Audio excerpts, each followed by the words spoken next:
સૌપ્રથમ તો આજની આ પ્રેસ વાર્તામાં તમામ મારા પ્રેસ અને ઇલેક્ટ્રોનિક મીડિયાના મિત્રોનું આ તકે હું ખૂબ ખૂબ સ્વાગત કરું છું, આપનો ખૂબ ખૂબ આભાર વ્યક્ત કરું છું। આજની આ પ્રેસ વાર્તામાં મારી સાથે એસેપના પ્રમુખ ધાર્મિકભાઈ માથુકિયા અને હું ગુજરાત પ્રદેશ યુવા પ્રમુખ આમ આદમી પાર્ટી બ્રિજરાજ સોલંકી। વાત એ કરવાની છે કે જે રીતના આ દેશની અંદર નીટનો પેપર લીક થયો અને એના કારણે નિર્દોષ 22 કરતા પણ વધારે વિદ્યાર્થીઓએ આત્મહત્યા કરી, ત્યારબાદ કોકરોચ જનતા પાર્ટીના આંદોલન થકી ધર્મેન્દ્ર પ્રધાનનું ગઈકાલે જ રાજીનામું આવ્યું, ત્યારે હું દેશના તમામ યુવાનો, વિદ્યાર્થીઓ, તમામ લોકોએ જેમણે આ આંદોલનમાં સહભાગી બનીને આ આંદોલનને મજબૂત કરવાનું કામ કર્યું, એ તમામ લોકોને આ તકે હું ખૂબ ખૂબ અભિનંદન પાઠવું છું, આભાર વ્યક્ત કરું છું। संघर्षों के साए में इतिहास हमारा पलता है, जिस और जवानी चलती है उस और जमाना चलता है। आ जीत भारत देशनी લોકતંત્રની જીત છે, આ જીત ભારત દેશના સંવિધાનની જીત છે અને આ જીત ભારત દેશના યુવાનોની, વિદ્યાર્થીઓની અને જેન ઝીની જીત છે। ત્યારે જે લોકોએ આ આંદોલનમાં સોશિયલ મીડિયાના માધ્યમથી કે ગ્રાઉન્ડ ઝીરો ઉપર આખા દેશની અંદર વિરોધ પ્રદર્શન નોંધાવ્યું, જે લોકોએ આ મહાયજ્ઞની અંદર પોતાની જાતની આહુતિ આપી, એ તમામ લોકોને આ તકે હું આમ આદમી પાર્ટી ગુજરાત પ્રદેશના યુવા પ્રમુખ તરીકે વંદન સાથે અભિનંદન પાઠવું છું, એમના ચરણોમાં નતમસ્તક વંદન કરું છું। પરંતુ વાત એ છે કે જ્યારે ગાંધીનગર મુકામે, સત્યાગ્રહ છાવણી મુકામે જે રીતના બિન રાજકીય આંદોલન, ગુજરાત કોકરોચ આંદોલનના નામે અમે વિરોધ નોંધાવવા ગયા, આંદોલન કરવા માટે ગયા, ત્યારે ગાંધીનગર અને અમદાવાદની પોલીસ દિવસ રાત છેલ્લા 2 દિવસ સુધી અમારા જેવા આંદોલનકારીઓને, ક્રાંતિકારીઓને જે આંદોલનમાં સહભાગી બનવાના હતા એમને પકડવા માટે મહેનત કરી રહી હતી। ભારતીય જનતા પાર્ટી ગુજરાત સરકારના ગૃહમંત્રી હર્ષ સંઘવીના ઈશારા ઉપર અમને ડિટેન કરવામાં આવ્યા અને જે રીતના ત્યારબાદ આપ સૌએ જોયો હશે કે મીડિયાના માધ્યમથી એઆઈ ઓડિયો, મારો અને ધાર્મિકભાઈ માથુકિયાનો જે રીતના ફેક એઆઈ ઓડિયો આ ભારતીય જનતા પાર્ટીની આઈટી ટીમે જે વાયરલ કર્યો છે, એ ઓડિયો સાંભળીને તમામ લોકોને ખ્યાલ આવી ગયો, નાના છોકરાઓને પણ ખ્યાલ આવી જાય કે અવાજ મારો નથી, આ બનાવટી ઓડિયો છે। અમે 1 જ મિનિટની અંદર જે થર્ડ પાર્ટી એપ્લિકેશન, જે એઆઈ વિડીયો હોય, એઆઈ ઓડિયો હોય કે એઆઈ ફોટોગ્રાફ હોય, એને સ્પષ્ટ કરતું એક એપ્લિકેશન છે, એ એપ્લિકેશનના માધ્યમથી 1 જ મિનિટની અંદર અમે આ સ્પષ્ટ કરી નાખ્યું, અમે આ જનતા વચ્ચે મૂકી દીધું કે આ અમારો અવાજ નથી, આ એઆઈ થી બનાવેલો ઓડિયો છે। પરંતુ દુઃખની વાત એ છે કે ગુજરાતની અંદર 11 જેટલા મીડિયા જેમણે સ્પષ્ટીકરણ કર્યા વગર, ક્યાંય જાણ્યા કે જોયા વગર મને બદનામ કરવા માટે, કોકરોચ જનતા પાર્ટીના આ ગુજરાતના યુવાનોને બદનામ કરવા માટે, આ આંદોલનને કચડી નાખવા માટે આ જે કાવતરું રચવામાં આવ્યું છે, એ મીડિયાના લોકોએ પણ સ્પષ્ટીકરણ કર્યા વગર મીડિયા સમક્ષ મૂક્યું છે।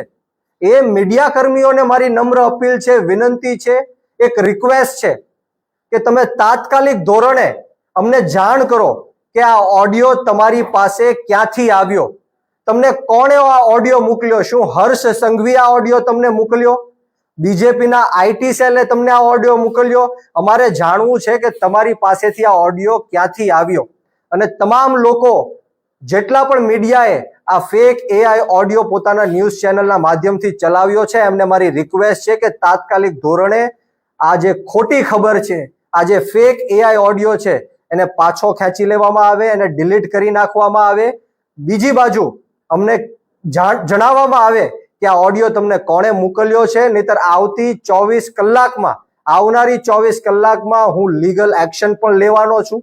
હાઈકોર્ટ અને સુપ્રીમ કોર્ટ સુધી જવું પડે તો પણ અમારી જવાની તૈયારી છે।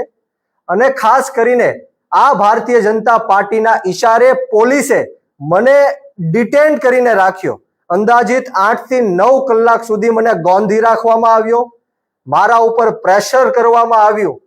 મને ડરાવવા ધમકાવવાની કોશિશ કરવામાં આવી કે આ ઓડિયોના માધ્યમથી તમારી ઉપર રાજદ્રોહનો કેસ લગાડશું, તમે જીવનભર જેલમાં સડશો, તમને ગુજરાતની બહાર કાઢી મૂકશું. આ રીતના ધાક ધમકીઓ આપીને મને ડરાવવાની અને ધમકાવવાની કોશિશ કરી. પરંતુ આપના માધ્યમથી આ ગુજરાત રાજ્યના ગૃહમંત્રી હર્ષ સંઘવીને કહેવા માંગુ છું કે આમ આદમી પાર્ટીના અનેક નેતાઓ ઉપર તમે આવી રીતના ખોટા કેસ કર્યા, જેલમાં નાખવાના પ્રયત્ન કર્યા, તમે આવા એઆઈ ઓડિયો બનાવ્યા, એઆઈ વિડીયો બનાવ્યા, એઆઈ ફોટોઝ બનાવ્યા. પરંતુ હવે ગુજરાતના યુવાનો જાગી ગયા છે, ગુજરાતની જનતા જાગી ગઈ છે. હું આપ સૌને કહેવા આવ્યો છું કે આવા અનેક પ્રયત્નો ભવિષ્યમાં પણ થશે.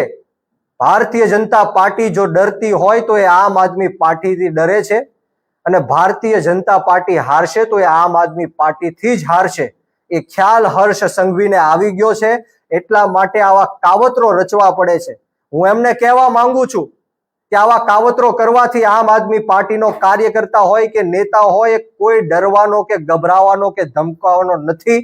અમે તમારી આ તાનાશાહી અને હિટલરશાહી સામે આવનારા દિવસોમાં ખૂબ મજબૂતાઈથી લડવા માટે જઈ રહ્યા છીએ.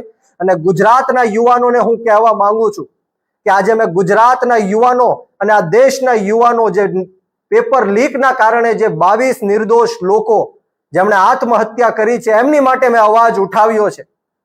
જે રીતના 20 જુલાઈ જંતર મંતર દિલ્હી ખાતે હું ત્યાં હાજર હતો અને જે બર્બરતાપૂર્વક આ ભાજપના ઈશારે, મોદી અને શાહના ઈશારે આજે પોલીસે તાનાશાહી કરી, ગુંડાગીર્દી કરી, હિટલરશાહી કરી, 12 વર્ષની દીકરીઓના કપડા ફાડવામાં આવ્યા, એમની છાતી ઉપર પગ રાખવામાં આવ્યા, નિર્દોષ યુવાનોને ઢોર માર મારવામાં આવ્યો, લાઠીચાર્જ કરવામાં આવ્યા, ટીયર ગેસો છોડવામાં આવ્યા, માથાઓ ફાડ્યા, ફ્રેક્ચરો કર્યા.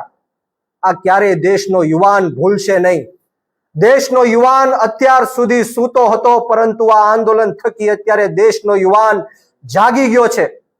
તમારી તાનાશાહી સામે, તમારી ગુંડાગીર્દી સામે અને હિટલરશાહી સામે અમે ઝૂકવાના નથી, ડરવાના નથી, ગભરાવાના નથી. અનેકો વાર મને જેલમાં નાખવાના પ્રયત્ન કર્યા. આ પ્રયત્નમાં પણ મને રાજદ્રોહના ગુનામાં ફિટ કરવાની કોશિશ હર્ષ સંઘવીએ કરી છે. ત્યારે આવનારા દિવસોમાં પણ ફેક એઆઈ ઓડિયો બનાવીને, ફેક એઆઈ વિડીયો બનાવીને, ફેક એઆઈ ચેટ્સ બનાવીને, ફોટોઝ બનાવીને મારા ચરિત્ર ઉપર ઘા પહોંચાડવાના ભારતીય જનતા પાર્ટી કરવાની છે. ત્યારે હું ગુજરાતની જનતાને વિનંતી કરું છું, ખાસ કરીને ગુજરાતના યુવાનોને વિનંતી કરું છું, આ આંદોલન આપણા યુવાનોનું આંદોલન હતું અને એના કારણે ભારતીય જનતા પાર્ટીએ ઝૂકવું પડ્યું છે, નરેન્દ્ર મોદીએ ઝૂકવું પડ્યું છે. સોનમ વાંગચુકજીએ જે રીતના 26 દિવસ ઉપવાસ આંદોલન કર્યું, આ એની જીત છે. ત્યારે ગુજરાતના યુવાનોને પણ હું વિનંતી કરું છું કે 34 જેટલા પેપરો લીક થયા, પરંતુ આજ દિન સુધી કોઈ આરોપીને જેલની પાછળ ધકેલવામાં નથી આવ્યો. ગુજરાતના યુવાનોએ જાગવું પડશે.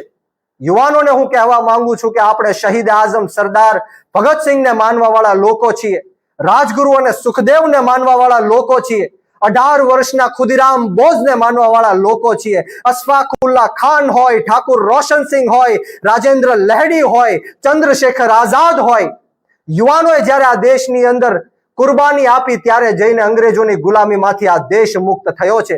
યુવાનોએ જ્યારે શહીદી આપી ત્યારે જઈને આ દેશનું લોકતંત્ર અને સ્વતંત્ર બચ્યું છે. ત્યારે આજે આપણો ભારત દેશ ખતરામાં છે.